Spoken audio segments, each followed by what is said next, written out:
Yep. G-A-M-E. EXCELLENT. IHOPETHAT THEYWIN. E-X-L-C-E-L-L-E-N-T. Thank you. That was very good. Thank you.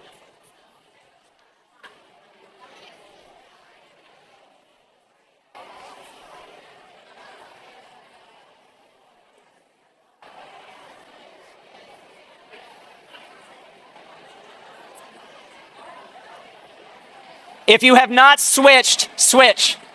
Take 30 more seconds with the new partner spelling.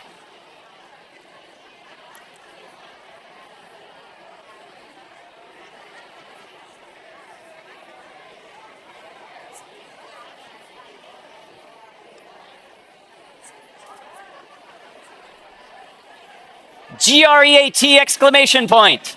THANKYOU PLEASE TAKEYOURSEAT.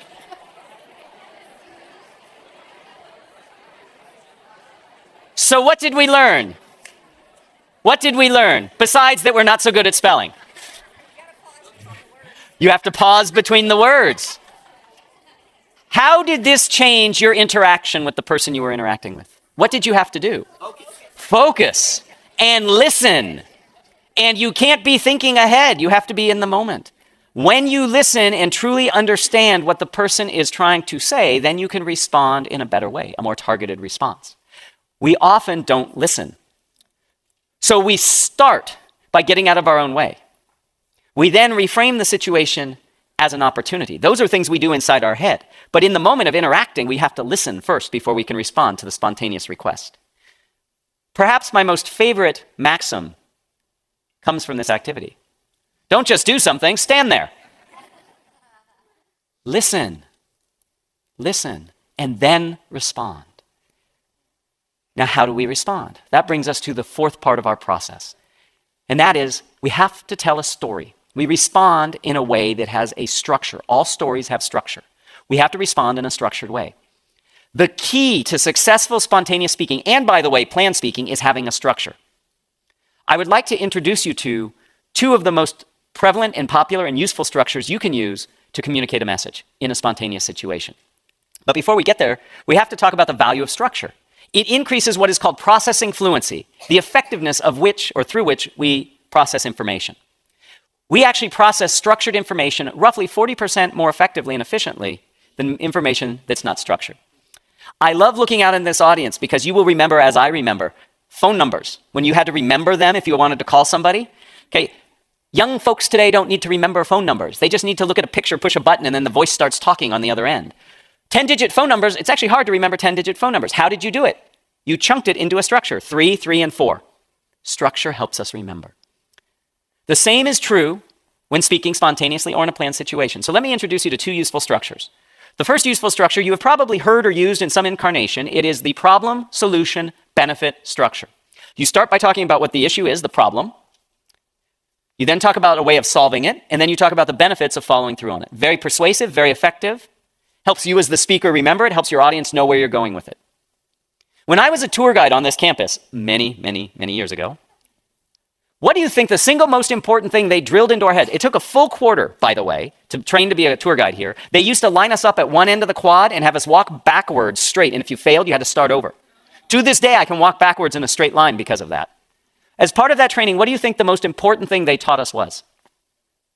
Never lose your tour group. I'm not joking. Never lose your tour group. The same is true as a presenter. Never lose your audience. The way you keep your audience on track is by providing structure. None of you would go on a tour with me if I said, "Hi, my name's Matt, let's go." You want to know where you're going, why you're going there, how long it's going to take. You need to set expectations, and structure does that. Problem, solution, benefit is a wonderful structure to have in your back pocket. It's something that you can use quickly when you're in the moment.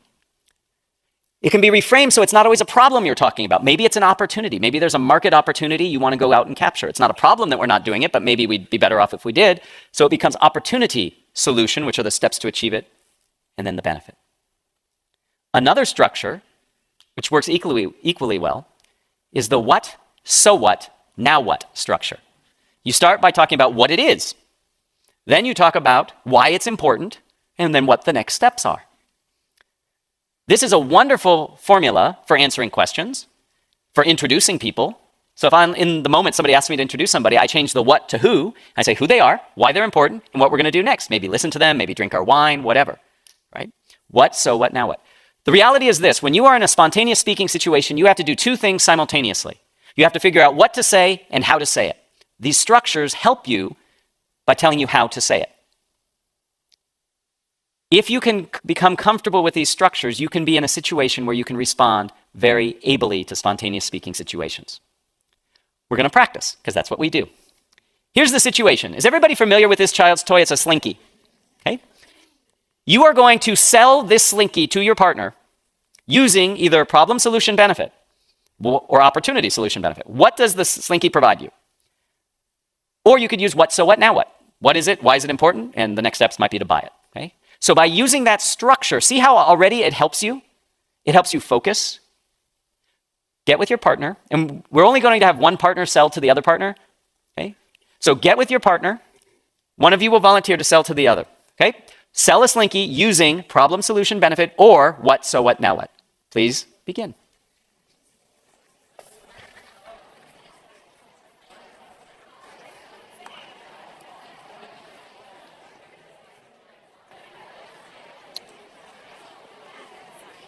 Yeah. So we have the handouts, but I'm also going to be doing The microphone. So when I debrief this, you can go ahead and pass them out.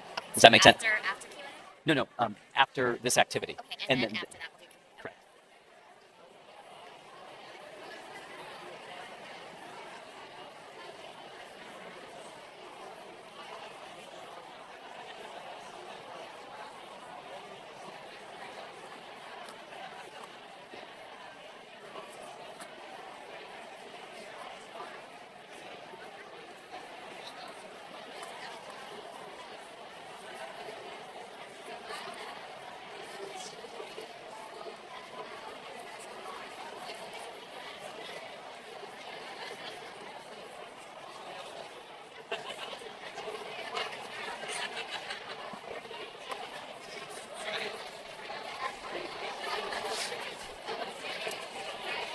Thirty more seconds, please.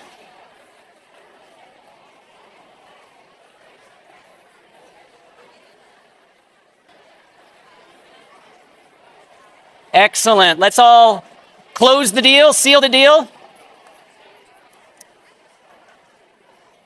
I have never seen more people in one place doing this at the same time. I love it. I teach people to gesture and gesture big. It's great. I love it.